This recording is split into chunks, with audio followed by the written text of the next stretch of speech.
a los que se han conectado esta mañana a la reunión clínica de pediatría del Hospital Calvo Maquena. La reunión de hoy ha sido organizada por la unidad de infectología y el tema que está en pantalla, resistencia bacteriana, plan para la acción, será presentado por la doctora Paulina Coria, jefa de la unidad de infectología y de la unidad de infecciones asociadas a la atención de salud de nuestro hospital, docente del Departamento de Pediatría y Cirugía Infantil Oriente de la Facultad de Medicina de la Universidad de Chile. Este tema es de alta relevancia, un tema muy importante que ha sido puesto en la agenda mundial de la Organización Mundial de la Salud desde hace bastantes años, una preocupación permanente en la cual tenemos que trabajar todos. Doctora Coria, adelante. Hola, buenos días. Gracias por la invitación. ¿Se escucha? Sí. Sí, se escucha bien. Ya. Bueno, este tema, como dice el doctor Carrasco, es un tema muy importante y transversal. Cada cierto tiempo nosotros lo presentamos acá en la reunión porque siempre hay cosas nuevas y hay que estar recalcando, y además hemos tenido algunos avances adentro del hospital en tema de control de antibióticos, así que este no es un trabajo solo mío, sino que de toda la unidad de infectología, de farmacia clínica, Jorge Morales y Marlon Barraza, y del laboratorio de microbiología, la doctora Valdivieso y la doctora Siñán.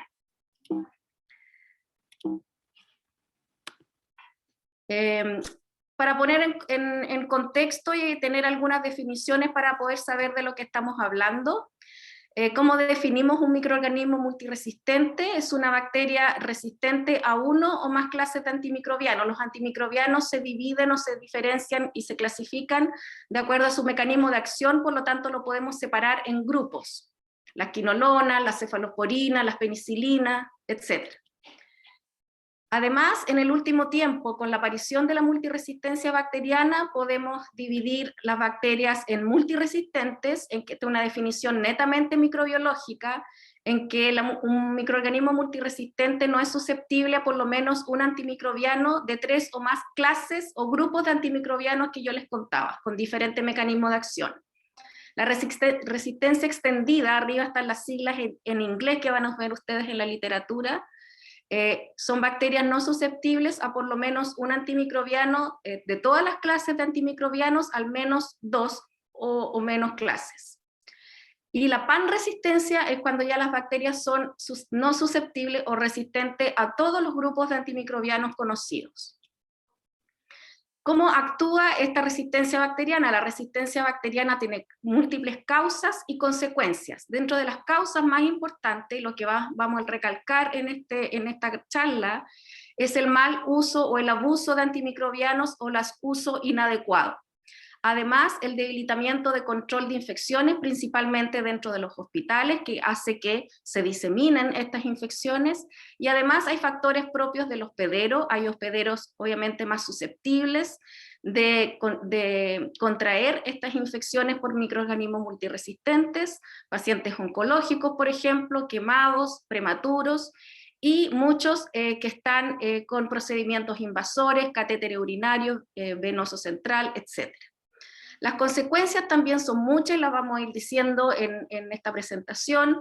Principalmente lo que le afecta más al paciente, en principio, es el fracaso de la terapia antimicrobiana cuando aparece un microorganismo multiresistente al antibiótico que está usando el paciente, y a la larga produce un aumento de la morbimortalidad y aumento de los costos de salud. La resistencia se puede contener en dos grandes pilares. Uno es el control de antimicrobianos y el otro gran pilar es el control de infecciones, y dentro del hospital el control de las infecciones asociadas a la atención de salud. En esos dos grandes pilares tenemos que concentrarnos y tratar de contener esta resistencia bacteriana que naturalmente aumenta con los años. La resistencia bacteriana una similitud con las infecciones y con las enfermedades infecciosas depende tanto de factores del paciente, del microorganismo y del antimicrobiano. Del paciente ya sabemos, hay pacientes que son más susceptibles, los pacientes prematuros dentro de la pediatría, pacientes que son intrahospitalarios durante mucho tiempo, como pacientes con cáncer, o además hay pacientes que no solamente están infectados, sino que además llegan al hospital colonizados con microorganismos multiresistentes de la comunidad. Factores propios del microorganismo, de su virulencia y la emergencia de estos microorganismos que son resistentes y que llegan a ser panresistentes.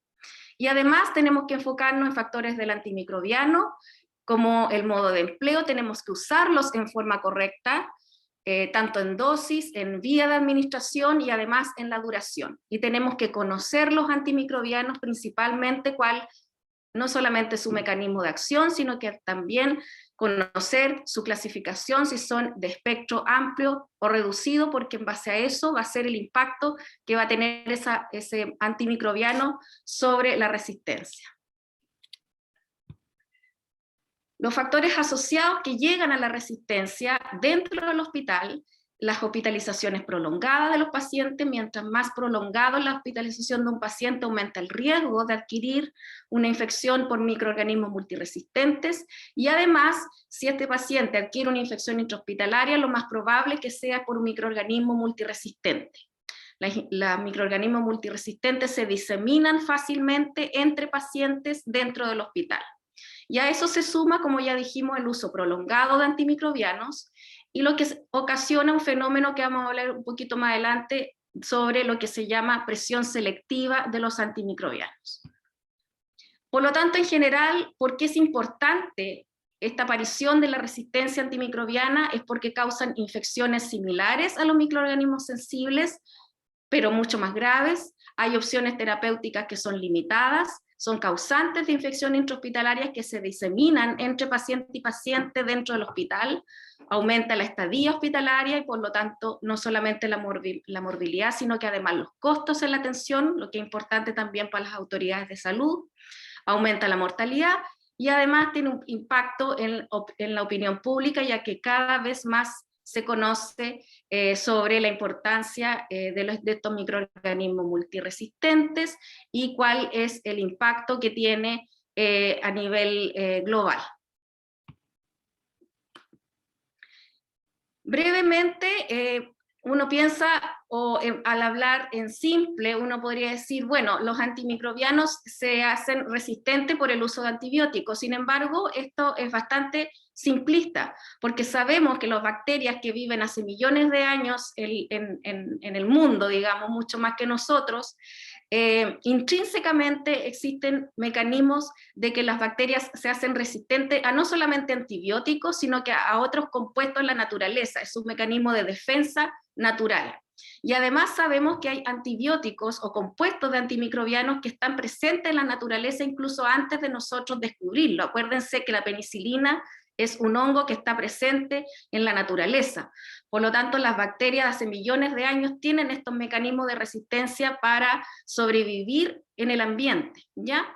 Ese mecanismo de resistencia intrínseco se heredan desde la bacteria madre a la hija a través de un mecanismo vertical, por herencia, y principalmente los mecanismos de resistencia intrínseca es porque realmente no hay sitio blanco donde pueda actuar el antibiótico, o la bacteria es impermeable al antibiótico, y además tienen unos mecanismos de expulsión del antibiótico, como ven ustedes ahí en la foto, es que el antibiótico entra pero no logra actuar, sino que sale. Esas bombas de expulsión no son específicas de antibióticos, sino que también expulsan otro tipo de agentes tóxicos para la bacteria.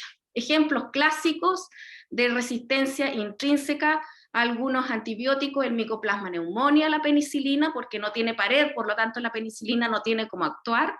Enterococcus a las cefalosporinas, son resistentes naturalmente, y las enterobacterias a la vancomicina, porque la vancomicina también tiene una acción sobre la pared celular de los gram positivos, por lo tanto no tiene acción sobre las enterobacterias que son gram negativas.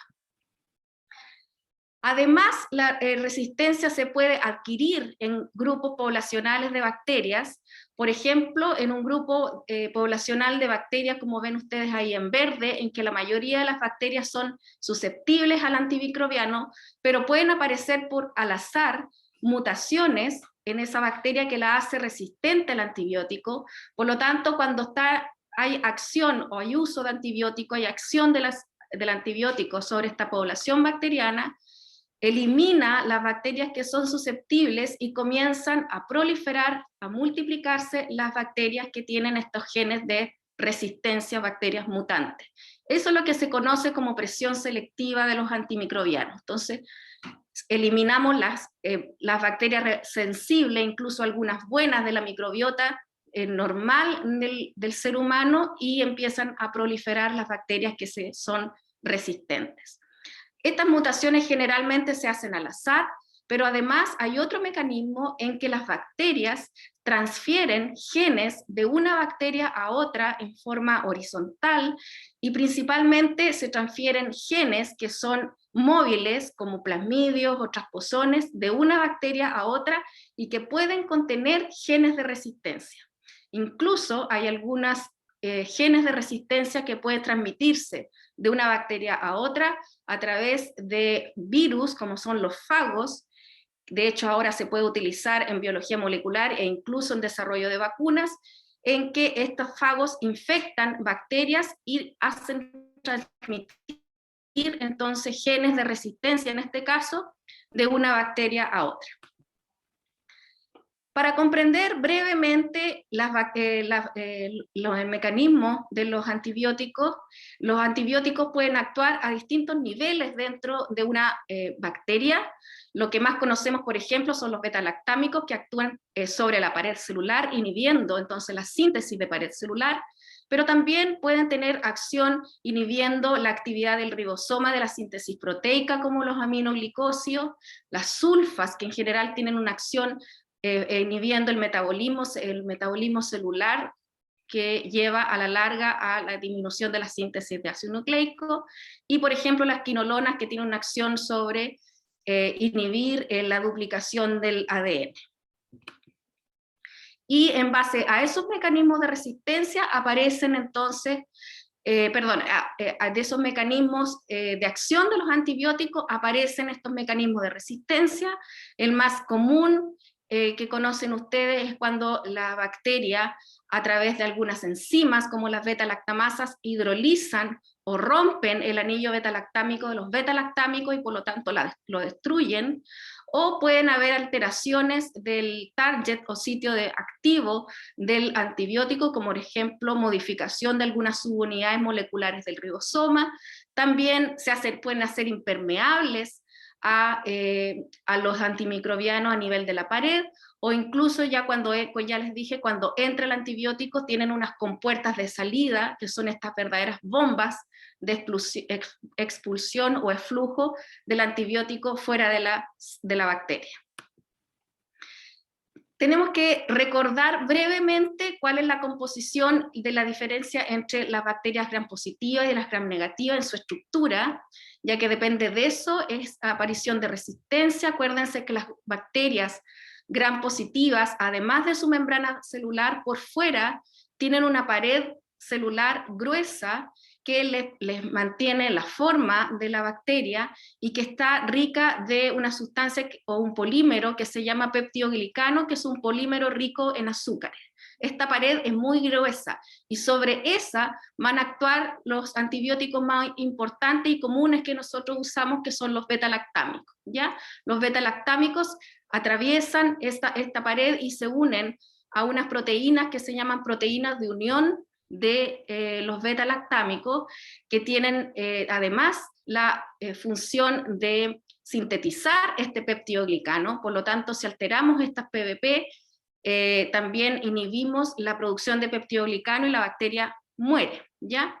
Entonces, las bacterias gram positivas pueden alterar este sitio de unión del beta-lactámico, estas proteínas PBP, o producen nuevo tipo de PBP que no son reconocidas por la bacteria, como por ejemplo las PBP2A en Staphylococcus aureus, y más al interior de la célula puede haber, como yo les decía, mutaciones a nivel del ribosoma, que también, por ejemplo, se expresa sobre la resistencia macróleo a estas streptococopiógenes, y estas enzimas que yo les decía que degradan los beta-lactámicos como las beta-lactamasas. Gram negativo tiene otra estructura en su pared celular, tiene una pared celular mucho más delgada, pero tiene una membrana citoplasmática y una membrana externa rica en lipopolisacáridos, ¿ya? Entre medio de estas dos membranas tenemos el espacio periplásmico, en donde nadan, entre comillas, estas beta-lactamasas, estas enzimas que hidrolizan los beta-lactámicos, ¿ya? Entonces, los principales mecanismos de disminución de la susceptibilidad en general a los cefalosporinas y a los carbapenémicos se puede producir por estas beta-lactamasas, que pueden ser de espectro extendido, que se llaman así porque hidrolizan todas las penicilinas, incluyendo todas las generaciones de las cefalosporinas, o beta-lactamasas que son cromosomales, que suelen ser inducibles con el uso de antibióticos, como la AMC, que es la más típica, ¿ya?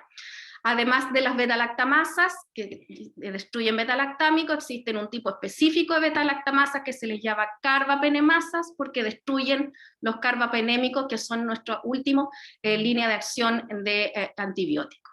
Además, puede haber una disminución de la permeabilidad del antibiótico, que no puede entrar porque por estas porinas, que son unas verdaderas compuertas que están en la entrada de la membrana externa. Por lo tanto, esta alteración de porinas o pérdida de porinas hacen que el antibiótico no pueda entrar, se cierra la puerta en el fondo, ¿ya? Y si el antibiótico pudo entrar e incluso evadir las beta-lactamasas, la bacteria tiene otro mecanismo, que son estas bombas de expulsión que hacen que el antibiótico se expulse de la bacteria. Para que vean ustedes entonces que las bacterias son altamente complejas, tienen una serie de mecanismos de resistencia distintas que incluso se pueden sumar y mezclar en una misma bacteria. Las beta-lactamasas, que son las que más ustedes van a escuchar hablar cuando nosotros hablamos en los pacientes con bacterias multiresistentes o en la literatura, se dividen en 4 grupos, ya de la A a la D, pero lo importante es que existen estas beta-lactamasas, que son estas enzimas que degradan los beta-lactámicos, pueden verse inhibidas por ciertos inhibidores de beta-lactamasas, que son el ácido clavulánico y el tazobactam, que se asocian entonces a los beta-lactámicos para evadir, digamos, la acción de estas beta-lactamasas, ¿ya? Las más conocidas son las beta-lactamasas de espectro extendido, o BLE, que están ahí en azul, que yo les decía que hidrolizan la mayor parte de las cefalosporinas, y las más comunes son la CTXM, que hidroliza principalmente cefotaxima, y la AMC, que es una beta-lactamasa especial porque es cromosomal, no se transmite a través de plasmidios, sino que está presente en el cromosoma, puede estar presente en la bacteria no expresándose, pero si hay acción de un antibiótico, esta en forma es inducible, por lo tanto, induce la resistencia bacteriana. Y por último tenemos las que están las carbapenemasas, que son las más complejas que estamos viendo hoy en día, que destruyen los carbapenémicos, que yo les decía que son nuestro último caballito de batalla o última línea de antibacterianos.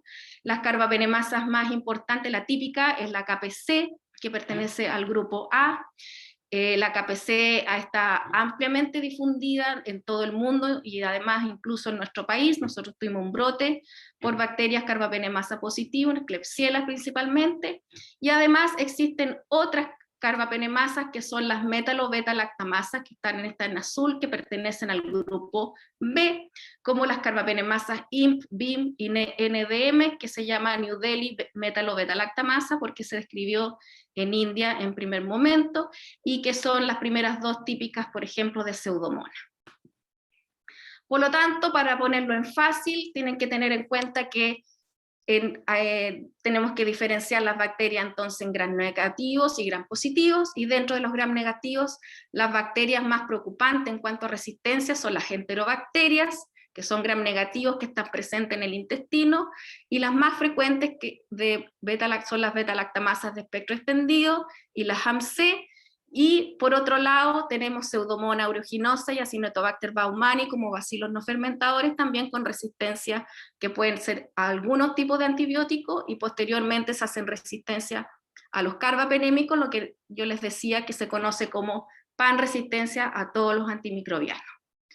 ¿Cuáles son los problemas de los gram positivos? Las bacterias resistentes más frecuentes son Staphylococcus aureus, resistente a meticilina o a oxacilina, y Enterococo, que se ha hecho resistente principalmente la especie Faecium a la vancomicina, ¿ya?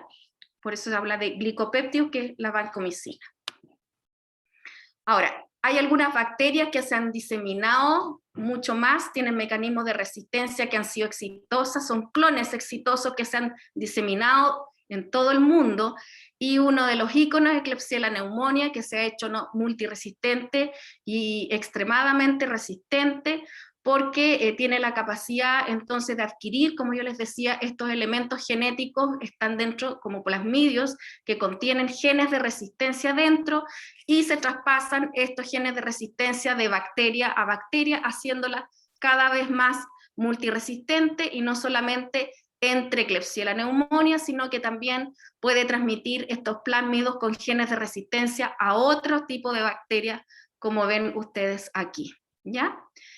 Las bacterias, principalmente estas carbapenemasas del tipo NDM o KPC, se diseminan, se multiplican y se diseminan en todo el mundo, dentro de los hospitales, fuera de los hospitales también, se eliminan entonces a la tierra y al agua, y además nosotros el uso de antimicrobianos en los animales, que vamos a ver un poquito más adelante, por lo tanto contaminan estas carbapenemasas el suelo, el agua, los alimentos, etc.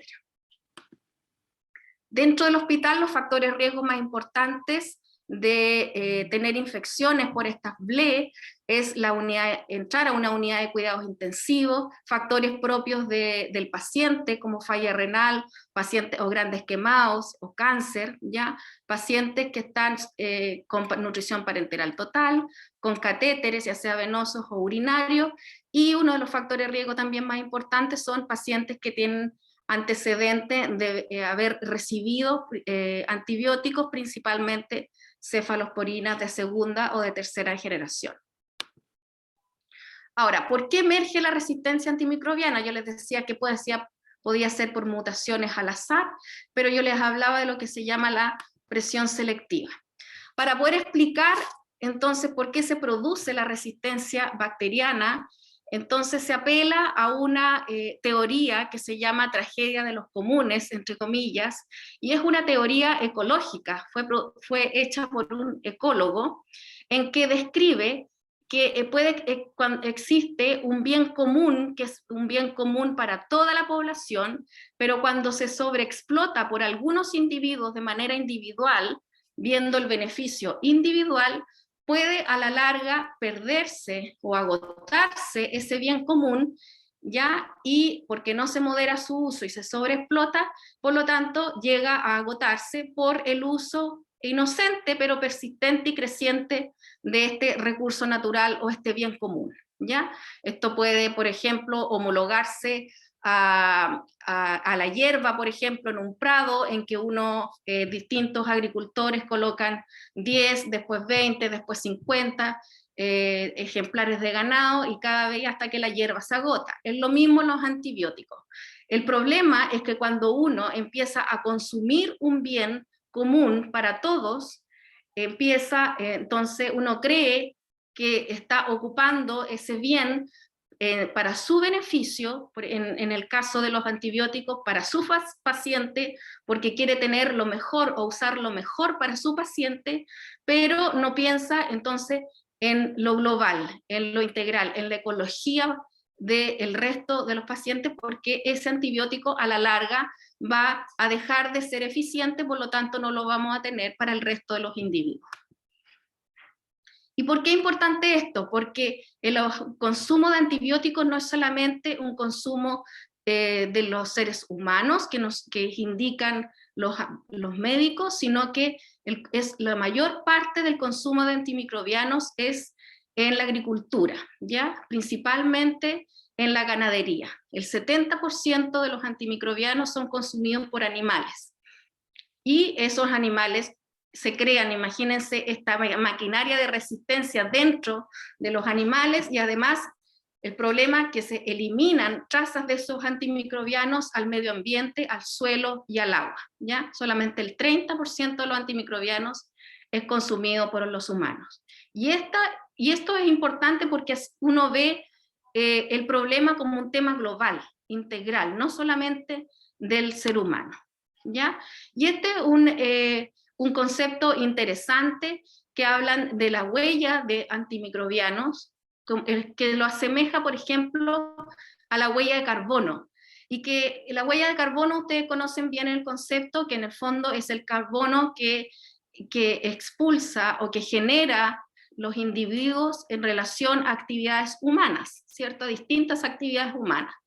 En antibióticos es lo mismo, los antibióticos se consumen, se autoconsumen por los pacientes, o lo receta el farmacéutico, o se consumen en los hospitales, en la agricultura, en la ganadería, en la acuicultura, como yo les decía, o en veterinaria. Entonces, este es un concepto interesante porque muestra una aproximación logística tanto de la huella de los antimicrobianos, y lo asemeja a la huella de carbono, en que la gente o la comunidad entiende mejor este concepto. Entonces, esta huella de antimicrobianos es definida como la cantidad total de consumo de antibióticos en general, en global, no solamente en los seres humanos, asociado a múltiples actividades humanas.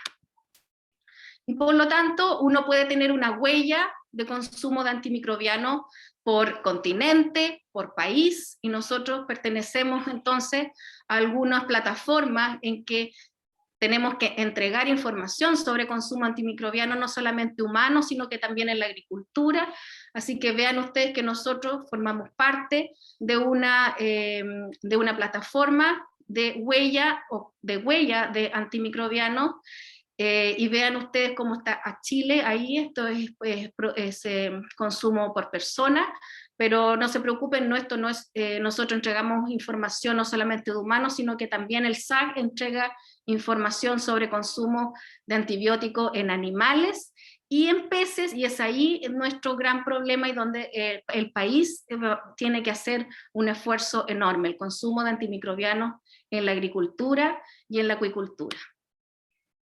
Dentro de los hospitales sabemos, y eso ya se sabe, que al menos 1 de cada 2 pacientes reciben antibióticos por lo menos un día durante la estadía hospitalaria, y entre un 30 y un 50% recibe un antibiótico incorrecto o que no requiere clínicamente ese antibacteriano. Así que realmente es un problema global, no solamente de automedicación de los pacientes, sino que además los médicos, nosotros no sabemos indicar correctamente los antimicrobianos y contribuimos a eso.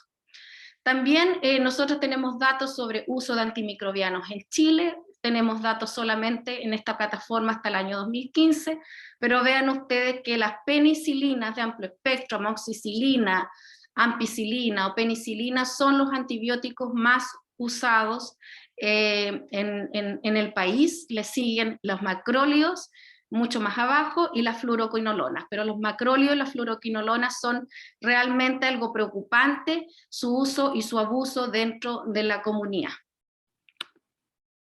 Ahora, podemos clasificar los antimicrobianos porque no todos los antimicrobianos tienen la capacidad o el riesgo de producir resistencia, y unos más que otros. Por lo tanto, la Organización Mundial de la Salud clasificó los antimicrobianos con esta clasificación AWARE, que en el fondo es un juego de palabras, porque en el fondo es poner conciencia en el uso de antimicrobianos, y los clasifica en los antibióticos de fácil acceso o acceso amplio o libre acceso, que son los antibióticos de primera línea, que tienen bajo potencial de resistencia y que se utilizan para las infecciones más comunes, ¿ya?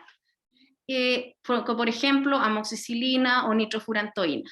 Luego lo clasifica en una segunda categoría, que son antibióticos importantes, críticamente importantes, que se utilizan dentro de los hospitales y que utilizan principalmente para infecciones específicas como las quinolonas y los macrólidos y que ya tienen alto poder de hacerse resistentes. Y por último, los antibióticos que son de reserva, que son antibióticos que solamente tienen indicaciones muy específicas para infecciones graves por microorganismos multiresistentes, que son los antibióticos de última línea, y estos sí que sí o sí tienen que ser de uso restringido y autorizados por un especialista.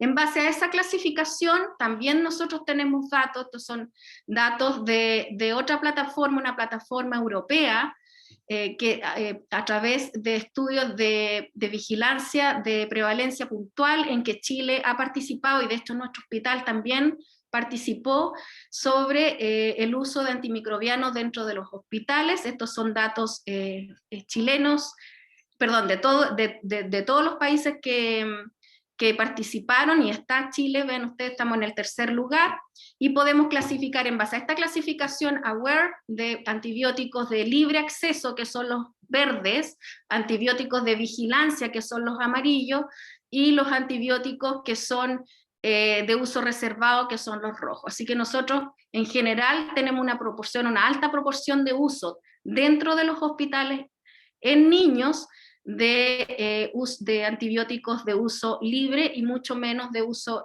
muy restringido. En tema de adultos, esta misma plataforma de PPS o de vigilancia de prevalencia puntual también estudió los tipos de antibióticos que se utilizan en adultos en el hospital, pero estos datos son de infecciones adquiridas de la comunidad, o sea, son bacterias comunitarias en pacientes hospitalizados, y vean ustedes que las penicilinas con inhibidores de beta-lactamasa, como amoxicilina ácido clavulánico, o ampicillin o piperacilina tazobactam, en rojo vean ustedes que es el grupo de mayor uso, y le siguen las cefalosporinas de tercera generación, y también preocupantemente y siempre presentes las quinolonas. Acuérdense que son adultos, ¿ya? Estas son infecciones adquiridas en la comunidad dentro del hospital, pero si nos vamos a las infecciones asociadas a la atención de salud, dentro de los hospitales cambia un poco el panorama y aumenta, bueno, sigue manteniéndose el consumo de penicilinas con inhibidores de beta-lactamasa, pero empiezan a aparecer y a emerger el uso acá en amarillo de los carbapenémicos, y se mantiene y aumenta incluso el uso de la fluoroquinolona. Así que son los 3 grupos antimicrobianos más utilizados en adultos hospitalizados con infecciones intrahospitalarias. Ahora, dentro de las consecuencias, ya hemos hablado algo de las consecuencias del uso global de antimicrobianos. Vean ustedes que es difícil decir también en forma muy simplista de que el uso de antimicrobianos aumenta la resistencia. Parece de perogrullo, parece lógico, pero es difícil de demostrar.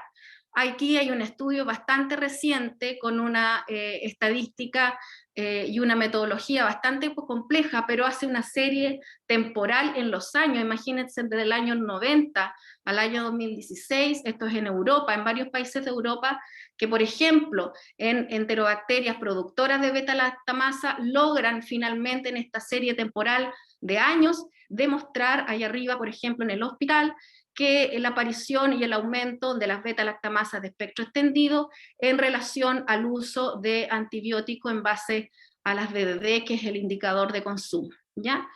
Y abajo están los datos en la comunidad, que también se ve, y hay aparición y diseminación de BLE en la comunidad. Vean ustedes entonces el porcentaje de aumento o proporción de aumento de BLE en la comunidad en relación al aumento del consumo de antimicrobianos. Y esto es en Acinetobacter baumannii, resistente a carbapenémicos dentro de los hospitales. También la relación entre el aumento de los casos de Acinetobacter baumannii resistente a carbapenémicos en relación al aumento del consumo de ciertos antimicrobianos, principalmente fluoroquinolonas y carbapenémicos y cefalosporina de tercera generación. La resistencia, otra consecuencia importante y muy importante, aumenta la mortalidad. Esta es una estimación a largo plazo a 50, hasta el año 2050, en que las muertes por infecciones por bacterias resistentes van a aumentar de 700.000 hasta 10 millones de personas muertas a consecuencia directa de infecciones por microorganismos multiresistentes. Y esto es más o menos lo mismo, son muertes atribuibles por resistencia antimicrobiana al año 2005, pero en números, y separados por regiones geográficas, por continentes, y vean ustedes que el continente asiático y africano son los que más muertes van a tener, y abajo está escalado por mortalidad por población, por 10.000 habitantes, ajustados, digamos, por población. Y es por eso que aparece el concepto integral de One Health o de una salud, ¿ya? El concepto de una salud significa entonces que tenemos que abordar problemas de salud pública, en este caso de resistencia, de emergencia y resistencia antimicrobiana, no solamente como un problema del ser humano, que obviamente es muy importante, pero tenemos que enfocar la prevención en disminuir la diseminación de resistencia y por lo tanto el consumo de antimicrobianos en el ambiente, principalmente en la ganadería, ya que el uso abusivo de antimicrobianos en el ganado hacen liberar antimicrobianos al medio ambiente, y además el uso de antimicrobianos en los peces de consumo también eliminan estos genes de resistencia al agua que a la larga van a ser consumidas por el humano. Entonces este es un círculo vicioso, y es por lo tanto que tenemos que tener entonces una visión amplia de atacar el problema en forma global. Esto es lo mismo, y además el One Health no solamente en un solo territorio, como ven ustedes aquí, sino que ahora con la globalización este problema puede aumentar y puede globalizarse a todo el globo terráqueo en relación, porque los genes de resistencia no solamente se mantienen en un solo territorio, sino que además a través de los viajes, a través de los desastres climáticos, migración animal, comercio, etcétera, también puede esta resistencia hacerse global.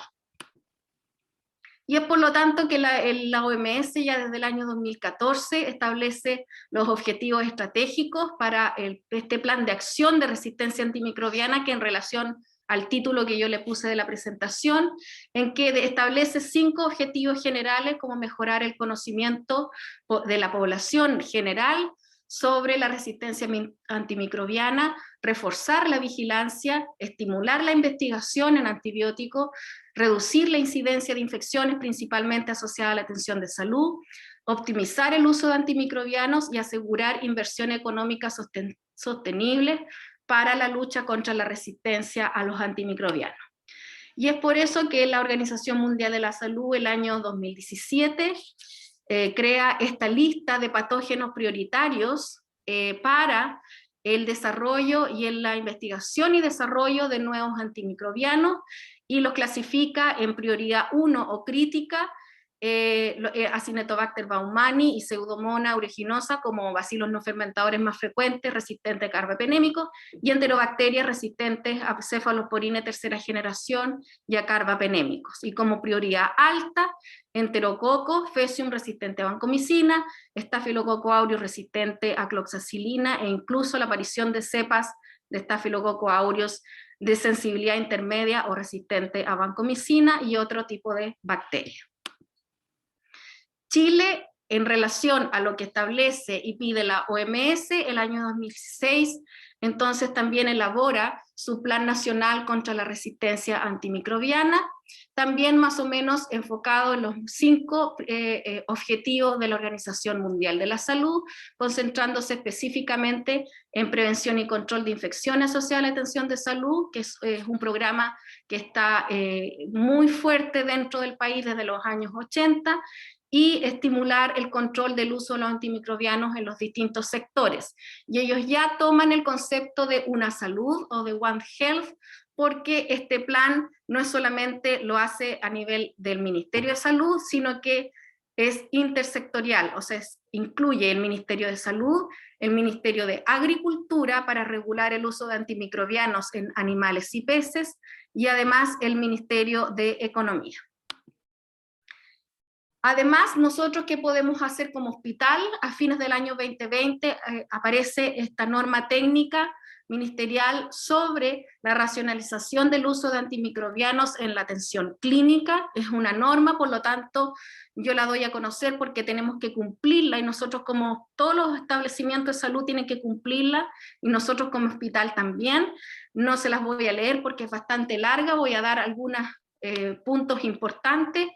Esta norma técnica lo que establece específicamente es que los hospitales y todos los establecimientos de salud tienen que crear programas de optimización del uso de antimicrobianos, lo que se llama PROA, para darle una sigla que se pueda hablar bien, programas de optimización de uso de antimicrobianos, que en el fondo es un conjunto de acciones locales y coordinadas destinadas al uso apropiado de los antimicrobianos en las instituciones de salud, con el objetivo de obtener los mejores resultados clínicos, el menor riesgo de efectos adversos en los pacientes, una mayor costo efectividad de las terapias, y reducir o estabilizar la resistencia bacteriana. ¿Cuáles son las actividades que tiene que hacer este grupo PROA? Es asegurar, primero que nada, la selección de una terapia antimicrobiana apropiada para los pacientes, y eso incluye una dosificación, duración y vía de administración más adecuada para el paciente. Es trabajar sobre procesos de prescripción, dispensación, administración y evaluación de su uso, y un acceso sostenible y efectivo a los antimicrobianos. ¿Cómo funciona entonces este PROA? El PROA tiene que contar con un equipo de personas mínimo definido, que tiene que tener una resolución interna del hospital autorizado por el director, con horas protegidas para el ejercicio de esta labor, y que debe incluir al menos un médico. En hospitales donde hay infectólogo tiene que ser infectólogo, microbiólogo y químico farmacéutico, idealmente un farmacéutico clínico. Se tiene que trabajar en base a esta lista de antimicrobianos de la clasificación AWARE, que es de la Organización Mundial de la Salud, específicamente en los antibióticos que son de vigilancia y de reserva, a través del uso restringido de estos antimicrobianos. Establece estrategias como, por ejemplo, crear guías clínicas locales, prescripción con preautorización, dar en los pacientes graves de UCI o de infecciones graves un tiempo de gracia, que significa que el médico tratante puede indicar el antimicrobiano que sea de última generación, como por ejemplo un carbapenémico en un paciente grave, pero a las 24 o 48 horas esa indicación tiene que ser revisada por alguien del equipo, un infectólogo o alguien del equipo del PROA, para ver si tiene una indicación correcta o no. Y además también se pueden hacer auditorías retrospectivas y revisar después de la prescripción si esa indicación es correcta o no. También tenemos que llevar indicadores para la evaluación, indicadores de uso, ya sea DDD o DOT, que son los días de tratamiento, que en el fondo son la mejor indicador en pediatría, que nosotros los llevamos y en algún momento se los podemos presentar. Hay indicadores microbiológicos, como por ejemplo proporción de infecciones intrahospitalarias por bacterias multiresistentes, algunos indicadores clínicos, como por ejemplo tasa de reingreso, diarrea por Clostridium, que es la diarrea por antibióticos, y también tener datos sobre gastos en antimicrobianos para las autoridades. ¿Qué pasa en el hospital? Quería mostrarles brevemente los datos del laboratorio de microbiología para saber cómo está la resistencia de nuestro hospital. Estos son datos del año 2020, estos son gentileza de la doctora Simián del laboratorio de microbiología del hospital. Aquí incluyen solamente muestras clínicas, aislados clínicos y no de colonización ni vigilancia. Al menos se incluyen bacterias con al menos 30 aislados para que sean representativos, y se expresa en susceptibilidad, ¿ya? En proporción de susceptibilidad, y se también incluye el primer aislado por paciente. Voy a dar algunas bacterias que son como típicas y que nos puede reflejar algún tipo de infecciones. Quise poner Escherichia coli no UPC como una enterobacteria más que nada comunitaria, de infecciones de la comunidad. Y vean ustedes, aquí entonces se expresa en proporción de sensibilidad, por ejemplo, 25-50% de sensibilidad, 75% de sensibilidad, hasta el 100, y vean ustedes que la línea roja da el umbral del 80%, por sobre el 80% de susceptibilidad uno pudiera utilizar en forma más o menos segura ese antibiótico como tratamiento empírico, pero vean ustedes cómo se ha perdido la sensibilidad en Escherichia coli a múltiples antibióticos, y lo más, vean ustedes, aquí están los datos en verde claro de 2019 y en verde oscuro del 2020, cómo se ha perdido la sensibilidad a la mayoría de los antibióticos que usamos para las infecciones comunes dentro del hospital y fuera del hospital, y lo más preocupante es la pérdida de sensibilidad a cefadroxilo, que típicamente se utiliza en infección urinaria de la comunidad. En Staphylococcus aureus no UPC, estos son Staphylococcus aureus también de la comunidad, también es preocupante la disminución de la susceptibilidad. Estos son Staphylococcus aureus comunitarios. Acuérdense que el mecanismo de resistencia de Staphylococcus aureus es distinto dentro del hospital y fuera del hospital. Estos son comunitarios, por lo tanto también es preocupante la disminución de la sensibilidad a cloxacilina y clindamicina, por lo tanto hay diseminación de Staphylococcus aureus comunitario resistente en nuestra población. En Klebsiella pneumoniae, que es una bacteria tipo en las unidades de cuidado intensivo, también se ha visto una disminución de la susceptibilidad a los antimicrobianos. Vean ustedes que es preocupante la cefalosporina de tercera generación, y cefotaxima y cefepime, y también piperacilina tazobactam. En Pseudomonas aeruginosa, estos son datos del año 2020, por lo tanto, en ese momento del año pasado todavía teníamos Pseudomonas aeruginosa bastante sensible al antibiótico, por sobre este umbral que yo les digo del 80%.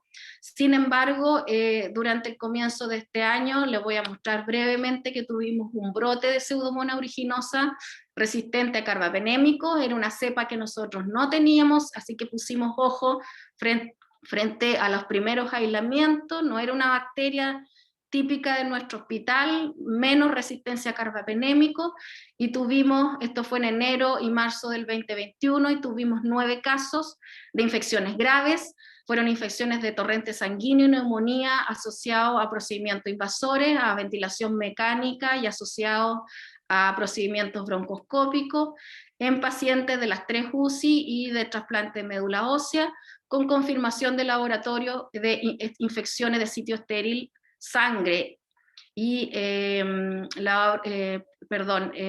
cultivo cuantitativo de secreción traqueal resistente a carbapenémicos.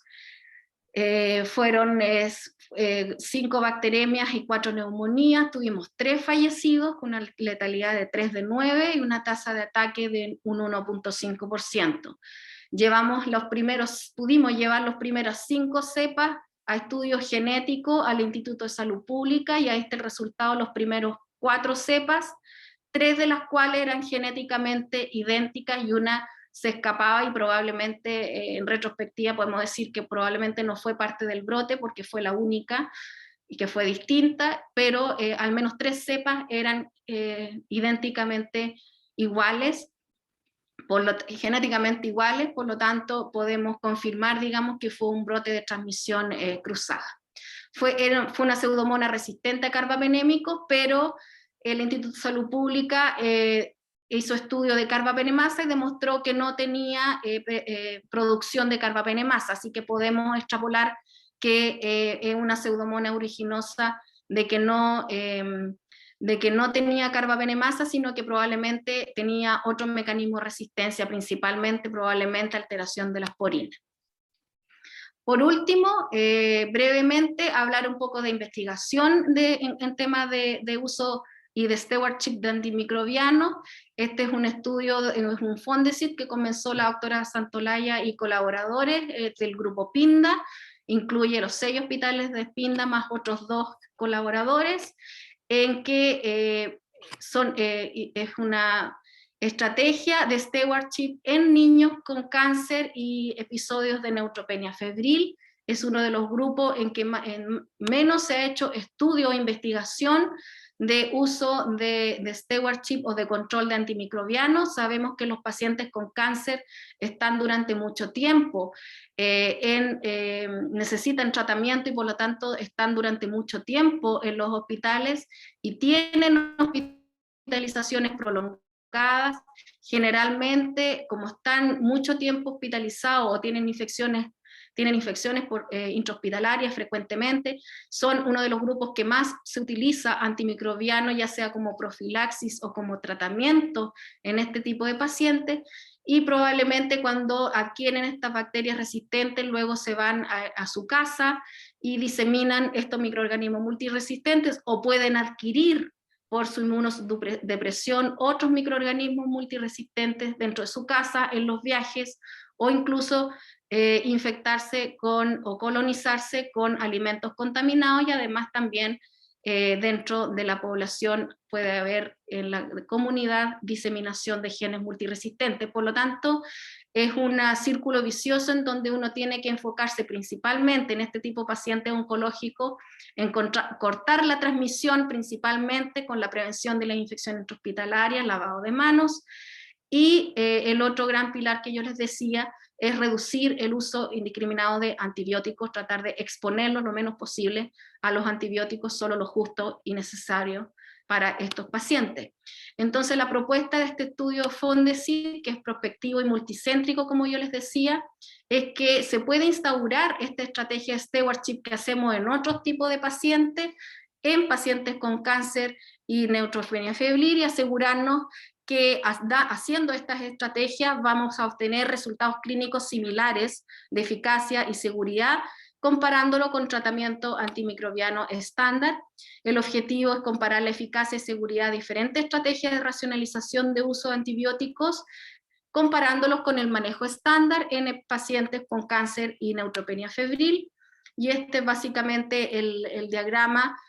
Los pacientes que ingresan con episodio de neutropenia febril se estratifican en de bajo y de alto riesgo, y se van a evaluar a las 48 horas los de bajo riesgo y 72 horas los de alto riesgo, si tienen buena condición clínica, si tienen una temperatura de menos 38,5, sin tener un foco clínico nuevo y al menos 2 proteínas C reactivas menos de 90, y se van a randomizar los de bajo riesgo y que tienen detección viral a tratamiento estándar o ya retirar el antimicrobiano, y los pacientes que no tienen cultivos positivos, no tienen virus ni bacterias positivos, se van a estratificar a tratamiento estándar o ajustar el tratamiento antibiótico a uno de espectro más reducido. Los de alto riesgo se van a evaluar a las 72 horas y los mismos 3 grupos. Vean ustedes, esto es el grupo que tiene detección viral, igualmente se pueden randomizar a tratamiento estándar o a retiro del antimicrobiano, y los que tienen alto riesgo se van a seguir hospitalizados, se van a evaluar y si están clínicamente estables, con resolución de la fiebre y con RAN más de 500 y con un mínimo de 7 días. Esas son las exigencias, digamos, para la randomización.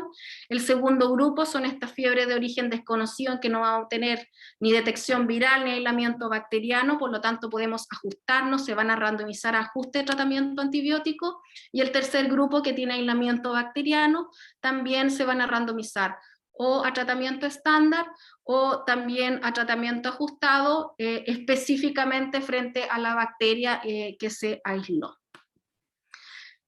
Por último, ¿qué estamos haciendo en el hospital en relación a control de antimicrobianos? Ha sido un trabajo difícil, arduo y largo, porque vamos a la cola, digamos, del desarrollo de la indicación de los medicamentos por vía electrónica y a la receta electrónica, pero tenemos un protocolo, un proyecto piloto sobre la indicación de antimicrobianos de uso restringido, en que ustedes, los médicos tratantes, van a tener un listado de los antibióticos de uso restringido, los van a poder solicitar a través de esta plataforma, al colocar o al elegir el fármaco o el antibiótico, usted va a aparecer entonces un letrero que va a decir este es un fármaco de uso restringido, van a tener que elegir cuál es la indicación de ese tratamiento y obviamente también la indicación en cuanto a dosis y fraccionamiento y vía de administración.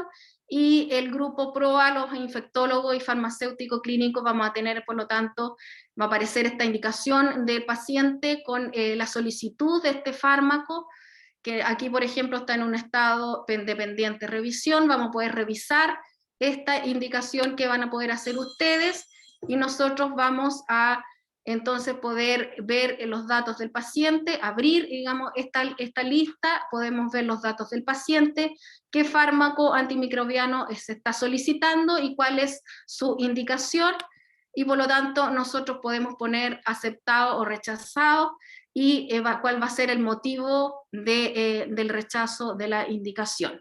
Ahora, esto no es solamente un trabajo de escritorio, porque esto tenemos que relacionarlo con la visita clínica diaria que hacemos los infectólogos junto con el farmacéutico, viendo los pacientes. Por lo tanto va a ser un trabajo al lado del paciente, al lado de la cama del paciente, pero esta plataforma electrónica va a facilitar tanto el médico tratante la solicitud del fármaco de uso restringido, como nosotros los infectólogos y el farmacéutico clínico, de poder tener un panorama de cuáles son los pacientes que se les está entregando fármacos de uso restringido y poder a tiempo, ojalá en tiempo real, poder estar autorizando o desechando el uso de alguna indicación de algún antimicrobiano.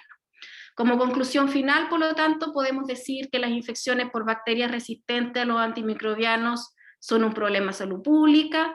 Estas infecciones tienen un peor resultado clínico, mayor estadía hospitalaria, mayor letalidad. El uso indiscriminado de antibióticos favorece la aparición y diseminación de microorganismos multiresistentes. La resistencia antimicrobiana, y esto es importante, debe abordarse en forma integral. Y dentro del hospital, que somos nosotros, nuestro ecosistema, nuestra ecología, tenemos que cuidarlo y además abordarlo como un problema transversal. No es un problema de los infectólogos ni un problema de la UCI, sino que es un problema transversal de todo el hospital. Ya les dije que debemos proteger nuestra ecología. Nosotros tenemos microorganismos multiresistentes en forma endémica y también algunos de aparición en brote, pero en general tenemos una buena, una baja tasa de microorganismos multiresistentes, que es algo que tenemos que cuidar en comparación con otros hospitales, y por lo tanto tenemos que trabajar en forma constante en educación a los médicos tratantes, en capacitación sobre uso de antimicrobianos, y lo más importante, concientización y saber que es un buen de uso restringido de los antimicrobianos, y podemos perderlos si no lo usamos en forma correcta. Muchas gracias.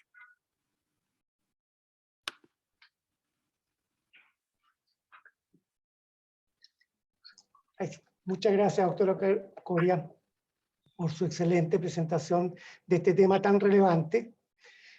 Voy a ir rápidamente al chat por un tema de tiempo.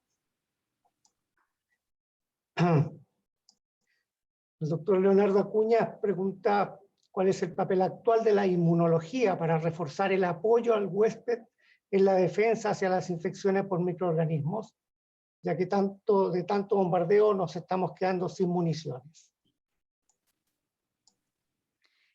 Bueno, yo no soy inmunóloga, pero obviamente es un problema, parece ser como un punto importante. Nuestros pacientes dentro del hospital, uno de sus grandes problemas, como yo les decía, son los huéspedes o hospederos susceptibles a los antimicrobianos y a las infecciones multiresistentes. Y eso en realidad son factores que son muy poco modificables, ¿ya? Las condiciones propias del organismo. Las oncólogas, por ejemplo, pueden poner factores de proliferación de neutrófilos, existen anticuerpos monoclonales, hay mayor desarrollo de anticuerpos monoclonales, la misma inmunoglobulina intravenosa en algunas ciertas indicaciones, etcétera.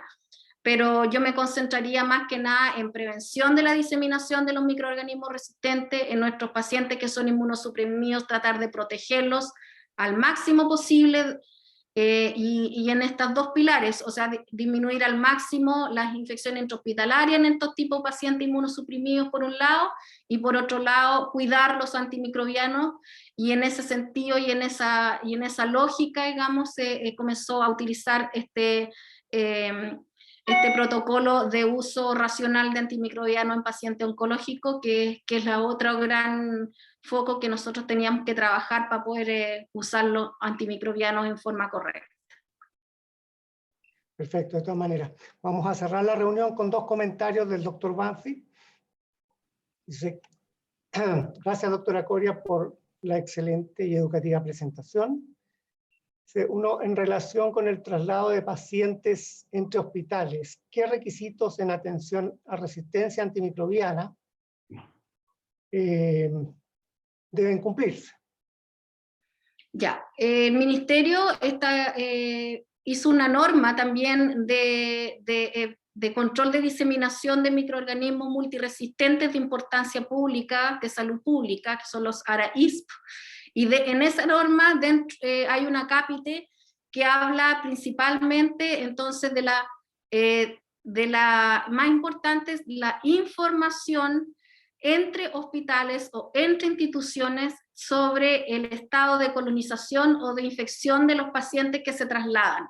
Eso es muy importante. Eso no quiere decir que un hospital o un establecimiento pueda rechazar un paciente porque está colonizado o infectado por un microorganismo multiresistente. Eso no es así. Por decreto uno tiene que recibirlo, pero es importante la transmisión de la información para poder nosotros, si recibimos un paciente así, tener la información y poder ingresar ese paciente en forma correcta, con un aislamiento adecuado, y también tener el antecedente de esta portación o infección por microorganismo multiresistente para poder darle el mejor tratamiento adecuado y oportuno a ese paciente. Entonces, lo más importante es la información entre hospital y hospital sobre el estado de portación de estos pacientes. Perfecto. Y el otro comentario y pregunta, ¿qué importancia en relación con la resistencia antimicrobiana le atribuye a la indicación de antimicrobianos en la pediatría ambulatoria y en la atención de urgencia? Mucho, porque como yo les mostré, cada vez más es más importante la diseminación de microorganismos multiresistentes y de estas enzimas degradantes de beta-lactámicos en la comunidad. Por ejemplo, cefalosporina en el uso en la infección, o quinolonas en el uso de la infección urinaria, y obviamente también el uso y abuso de amoxicilina u otras cefalosporina o incluso quinolonas en infecciones respiratorias, en que sabemos que la mayoría son virales. Así que hay una tremenda tarea de enfocar el control de antimicrobianos en la pediatría ambulatoria y en los servicios de urgencia. En los servicios de urgencia nos serviría, y de hecho estamos trabajando en eso y tenemos planes de hacer guías clínicas de tratamiento, pautas de tratamiento para patologías de servicio de urgencia, y bueno, y nuestro gran debe es la educación de uso de antimicrobianos en la pediatría ambulatoria, es donde más se está perdiendo principalmente la cefalosporina de primera generación y quinolonas en la comunidad. Muy bien. Muchas gracias nuevamente a la doctora Coria por su excelente presentación y haber traído este tema tan relevante a la discusión de hoy día. Muchas gracias a todos por su asistencia y nos encontramos el próximo miércoles. Buenos días. Gracias.